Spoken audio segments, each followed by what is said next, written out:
샬롬 샬롬 샬롬 샬롬 샬롬. 하나님 사랑합니다. 여러분 주 안에서 사랑합니다. 잠언 27장 말씀이죠.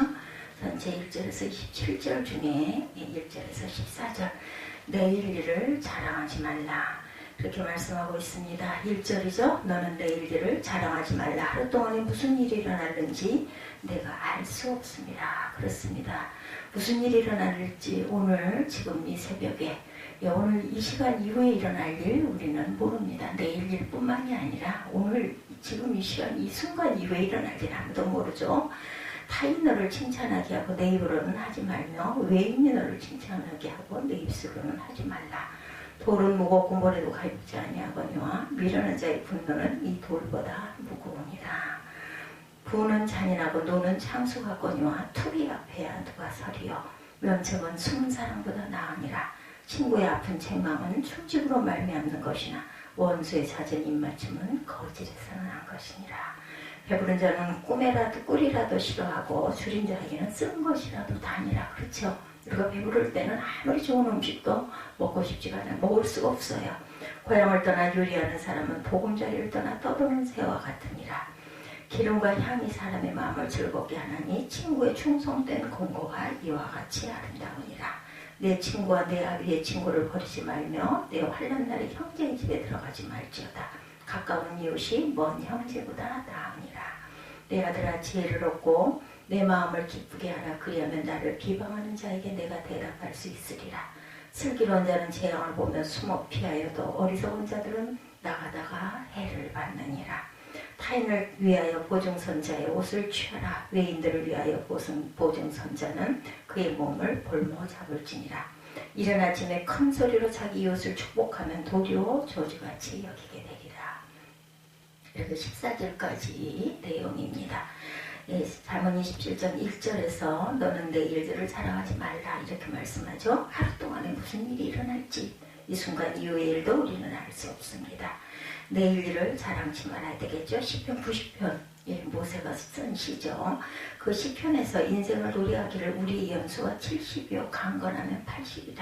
그 연수의 사랑은 수고와 슬픔뿐이다 말하죠. 신속히 날아간다. 인생을 노래합니다. 날아가는 인생. 그는 티끌이라고 했어요. 90편 2절에 보면 또한 경전과 같다. 점과 같다라는 거죠. 4절이죠. 아침에 드는 풀과 같고 피었다 지는 꽃과 같다. 90점 5, 6절입니다. 시편 39편 5절에도 우리의 인생이 손넓이만큼 하셨다라고 말합니다. 그래서 우리 인생을 없는 것 같다라고 하셨다라는 거죠. 야고보서 4장 14절에 야고보는 인생을 안개와 같다고 표현합니다. 아침에 피어오르는 안개, 해가 뜨자 사라져버리는 안개, 이것이 인생이라는 것이죠. 이 같은 인생인 줄 아는 사람은 어떻게 살아야 할까? 자기의 날이 얼마나 남았는가 계수하면서 살아야 한다고 시인들은 말합니다. 그러므로 인생은 자랑해서는 안 된다는 것이죠. 조금 더 구체적으로 말하면 첫째는 인생은 짧기 때문이다. 이미 말씀드렸지만 우리 인생은 잠깐 있다 없어지는 안개입니다. 70이요 좋은 공감은 80인 인생 그렇습니다. 성경은 이런 인생을 한 경전과 같다 날아간다고 합니다. 조그마한 점과 같다라는 거죠. 이사야는 모든 육체는 풀과 같다고 그 모든 아름다움은 풀의 꽃과 같이 시들어버린다고 말씀하죠. 40장 6절의 이사야. 베드로는 인생을 장막으로 비유합니다. 베드로후서 1장 13, 4절이죠. 따라서 인생은 아무리 귀한 것을 이 땅에서 갖고 많은 부여를 이루었다 할지라도 인간 이상이 될 수는 없습니다. 권세도 신년세도가 없고 화무 11호이다 이렇게 얘기하죠. 꽃이 피고 아름다워 발대자 10일이라는 거예요. 11호. 우리 인생이 이처럼 짧은 것을 한다면 좀 더 가치 있는 일을 위해서 살다가 가자는 거죠. 더욱 겸손하게 섬기면서 살자. 인생이 짧은 것을 알수록 더욱 주를 위해서 우리는 살아야 합니다. 둘째는 인생은 전적으로 하나님의 절대 주권 속에 있기에 자랑하지 말자. 누가복음 12장에서 어리석은 부자의 비유가 나오죠. 한 부자가 있었는데 그의 농사가 잘 되고 창고가 부족해서 다시 창고를 증축하고 많은 곡식을 창고에 들여놓고 너무 기뻐하죠. 그리고 스스로 위로하기를 내 영혼아 여러 해 쓸 물건을 많이 쌓아두었으니 평안히 쉬고 먹고 마시고 즐기자. 예, 그리고 우리는 먹고 즐기자고 얘기했을 때 하나님께서 부자에게 말씀하죠. 누가복음 12장 20절이죠. 이리석은 자여 어리석은 자여 올밤에 내 영혼을 도로 찾으리니 그러면 이 모든 것은 네 것이 되겠느냐. 그리고 또 말씀하시기를 자기를 위하여 재물을 쌓아두고 하나님께 대하여 부여치 못한 자가 이와 같다라고 말씀합니다. 우리의 생명이 재물이 많고 적음에 당연히 있지를 않죠. 우리의 생명이 권세 크고 작음에 있지도 않습니다. 오직 하나님의 절대 주권에 의해서 되어진다는 사실을 잊지 마십시다. 그러므로 높이기도 하시고 낮추기도 하시고 죽이기도 하시고 살리기도 하시고 주시기도 하시고 빼앗아 가지기도 하시고 이렇게 잃게도 하시고 얻게도 하시는 전능하신 하나님 앞에 우리는 우리 것이 없다라는 것을 고백하는 겸손한 저와 여러분들이 되셔야 합니다. 많은 것을 소유하고 있다 할지라도 그것을 의지하거나 자랑하지 마십시다. 그리고 소유한 것이 적고 어려워도 낙심하지 말아야 할 것입니다. 다만 하나님 앞에서 주어진 인생의 최선을 다하는 삶을 하나님은 기뻐하고 계시죠. 받은 축복을 누리는 것도 우리 하나님께 복을 받고 더 큰 은혜를 덧입는 비결도 오직 절대 주권을 가지신 주님 앞에서 교만하지 아니하고 겸손히 주를 섬기는 저와 여러분들이 되셔야 할 줄로 믿습니다. 셋째는 내일 일을 알지 못하기 때문이라. 우리는 내일 일을 한순간 이후의 일을 우리는 알 수가 없습니다. 어제도 영광을 누리던 자가 오늘은 수치를 당하죠. 어제는 천대받던 자가 오늘은 영광을 누릴 수도 있습니다. 일말에 사람 팔자 시간 문제 이런 말 그래서 나오지 않았겠습니까? 또는 쥐구멍에도 볕들 날이 있다. 그렇죠. 이런 말들이 성경적이라 하기는 어렵지만 분명한 것은 알 수 없다라는 거죠. 인생은 한치 앞을 내다보지 못한다. 사람들이 자기 앞날이 궁금해서 그것을 알고 싶어서 점치는 집을 찾아가고 무당박수를 찾아가지만 그런들 무엇 하겠습니까? 안들 뭐 그렇게 좋겠습니까? 물에 빠진 사람들이 그런 데 가는 것이고 문제 있고 속 썩는 사람들이 거기에 가는 것인데 그런 사람들은 얼굴에 써 있어요. 그죠? 대개는 19절을 보면 물에 비추이면 얼굴이 서로 같은 것까지 사람의 마음도 서로 비추어 아느니라. 얼굴을 보면 데려간다는 것은 또 관상, 수상 이런 얘기도 많이 나오죠. 얼굴에 아예 타고났다라는 이야기입니다. 전도서 8장 14절에 사람으로 장래일을 등이 헤아려 알지 못하게 하시느니라. 하나님께서는 알지 못하게 하셨는데 그것을 누가 알겠습니까? 절대로 그것을 궁금하게 생각할 필요도 없고 알 필요도 없습니다. 우리가 아는 것보다 모르는 것이 어찌 보면 복일 수도 있죠. 우리 하나님은 자기 사랑하는 자녀들 위해서 예수님을 보내주신 분이십니다. 자기 사랑하는 자녀들에게 좋은 것이라면 다 주시는 것이라는 거죠. 무엇을 아까워 주시지 않겠습니까? 불필요한 것이니 모르게 하신 것이겠죠. 우리가 하나님의 비밀을 너무 알려고 할 필요가 없어요. 그것을 알려고 하다가 결국은 우리 원조 아담과 하와가 죄를 짓고 무한한 생명에서 유한한 생명이 돼서 에덴 동산에서 쫓겨나서 땀 흘리고 수고하고 해산의 고통을 느끼면서 죄악된 세상을 이루고 살아가게 됐죠. 무엇을 아까워 주시지 않겠고 불필요한 것이니까 모르게 하셨다는 것을 믿고 가십시다. 주님 오시는 날이나 우리가 죽는 날이나 이런 날들은 천기의 비밀인데 알려고 일부러 애쓸 필요가 없죠. 하나님께서 덮어두신 일은 그대로 하나님의 비밀로 우리는 그저 순종하고 갑니다. 한 가지 분명한 것은 인생은 반드시 두 가지 일이 교차된다는 것. 형통과 불통이죠. 슬픔과 기쁨이 희비가 엇갈립니다.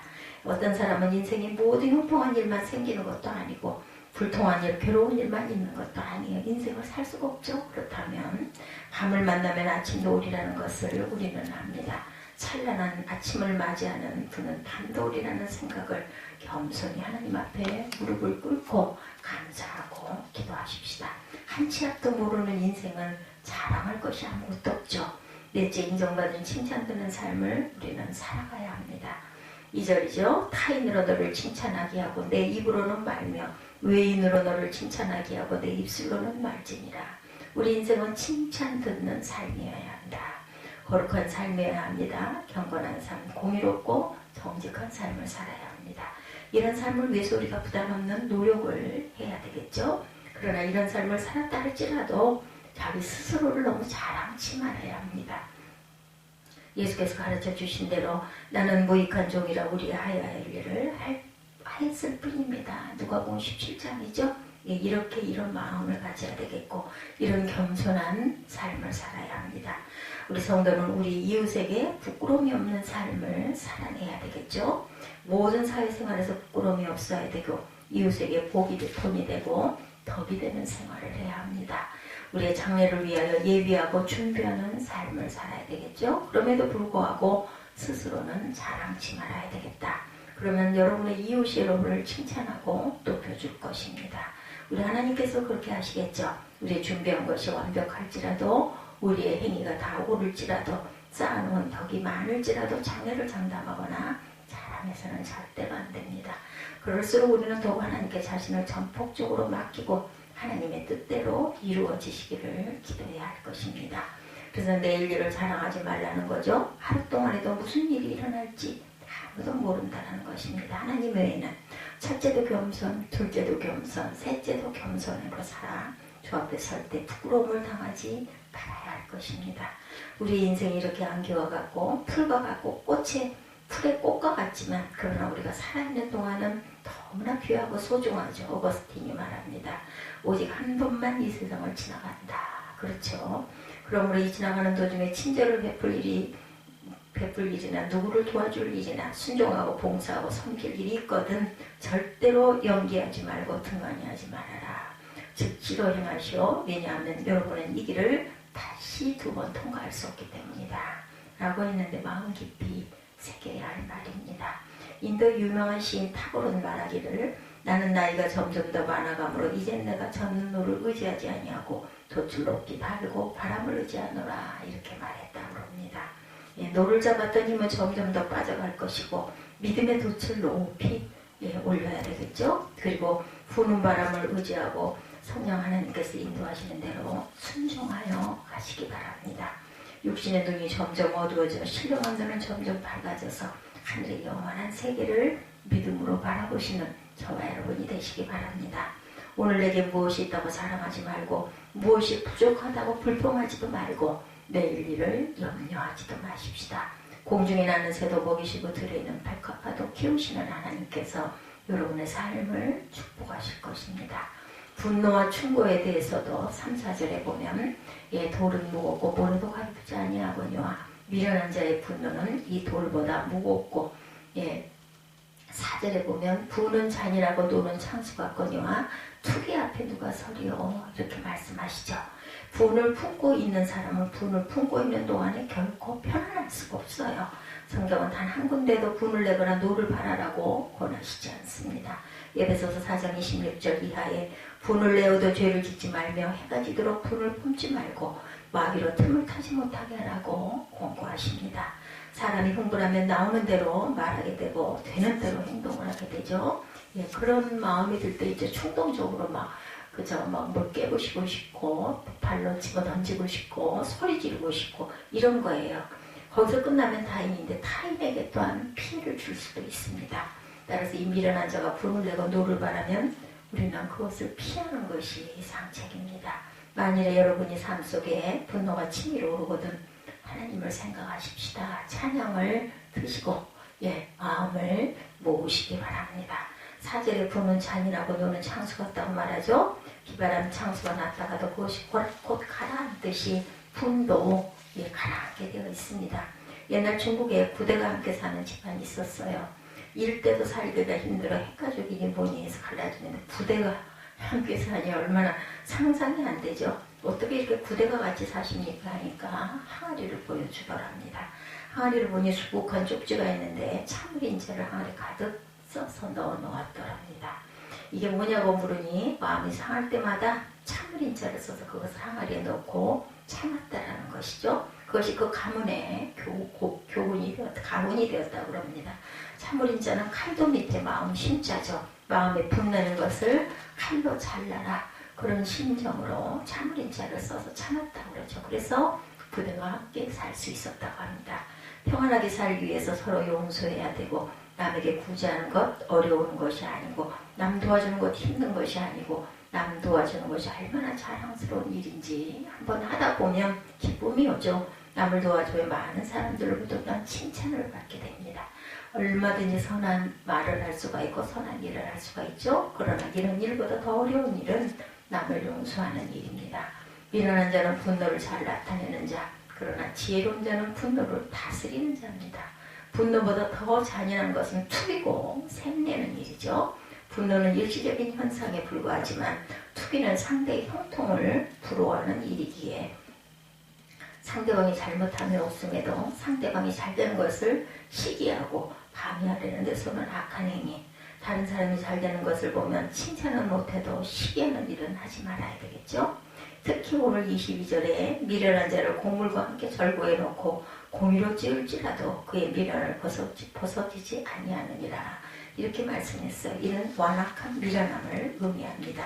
미련한 자는 완고하고 고집이 세고 자기 멋대로 하는 사람을 말하는데 이런 사람은 어떤 방도로도 고쳐지지가 않는다라는 거예요.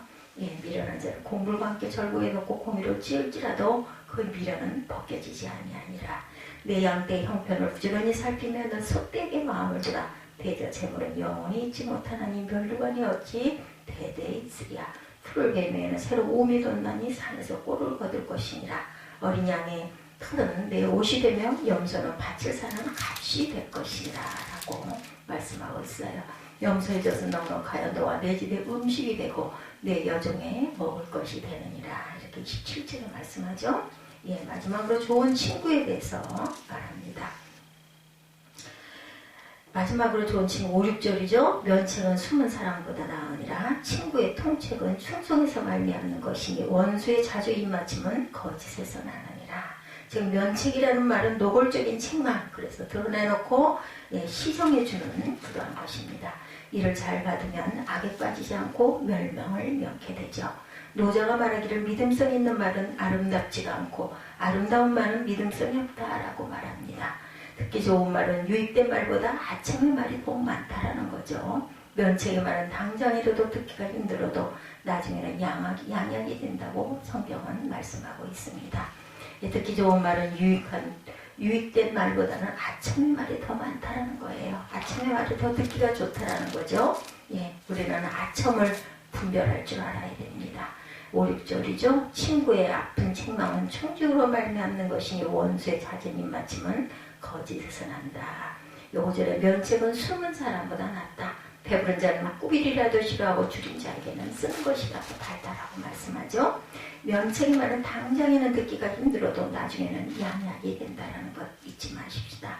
원수의 잦은 입맞춤은 거짓에서 난 것이니 그것 또한 우리가 파악하고 알 줄 알아야 됩니다.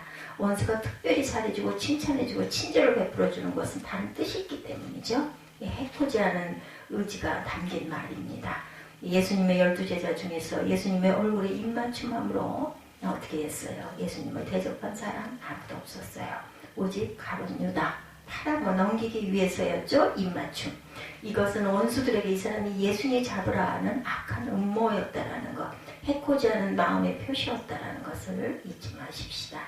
그러면 좋은 친구는 누굴까요? 첫째는 충실한 공고가 있는 사람입니다. 9절이죠. 기름과 향이 사람의 마음을 즐겁게 하나니 친구의 충성된 공고가 이와 같이 아름다우니라.